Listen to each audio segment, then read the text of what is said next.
வணக்கம். இப்போ என்ன பண்ண போகிறோம்னா, நேற்று விசேஷத்துக்கு காளான் பிரியாணி வச்சோனால புரோட்டா மிஞ்சி போயிடுச்சு. 4 புரோட்டா.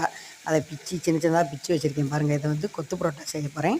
அதுக்கு என்னென்ன செய்யணும்னா, கொஞ்சம் எண்ணெயை ஊற்றுங்க. எண்ணெய் ஊற்றி வெங்காயம், தக்காளி, பச்சை மிளகாய், கருவேப்பிலை இதை மட்டும்தான் போட்டு நல்லா வதக்கிட்டு, கொஞ்சம் மிளகாய்த்தூள், கொஞ்சம் சிக்கன் மசாலா தூள், கொஞ்சம் சிக்கன் 65 தூள் அவ்வளோதான். இதை போய் போட்டு காரம் கம்மியாக கொஞ்சம் கொஞ்சமாக போட்டுக்கோங்க. போட்டு உப்புத்தூள் கொஞ்சம் போட்டு நல்லா அப்படியே வதக்கிடுங்க.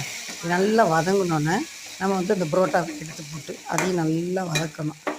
வதக்கிட்டு நல்லா அப்படியே நல்லா கரண்டிலே வந்து அப்படியே சின்னதாக அப்படியே குத்தி குத்தி விட்டோன்னு வச்சுக்கோங்க, சூப்பராக இருக்கும். இன்னும் டேஸ்ட்டாக வைக்கணும்னா 2 முட்டை போட்டோன்னு வச்சுக்கோங்க, இன்னும் அருமையாக இருக்கும். கடையில் வாங்குற மாதிரி கொத்து புரோட்டா அதே மாதிரி இருக்கும், சூப்பராக இருக்கும். இந்த 4 புரோட்டாவை நம்ம வீட்டில் 4 பேர் சாப்பிட்றலாம், அவ்வளோ அருமையாக இருக்கும். செஞ்சு வாங்க, ரொம்ப ஈஸி தான் இதெல்லாம்.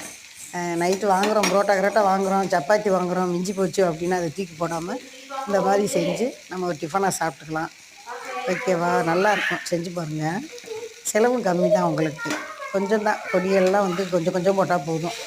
உப்புத்தூள், மிளகாத்தூள், சிக்கன் மசாலா தூள், கொஞ்சோண்டு சிக்கன் 65 தூள், அவ்வளோதான். அவ்வளவே தான் போட்டிருக்கேன். போட்டுங்க பாருங்கள், நல்லா அருமையாக கிண்டி அந்த எடுத்து கொஞ்சம் நேரம் வச்சு கொஞ்சம் தண்ணி மட்டும் தெளிச்சிருங்க, அப்போ சாஃப்டாக இருக்கும்.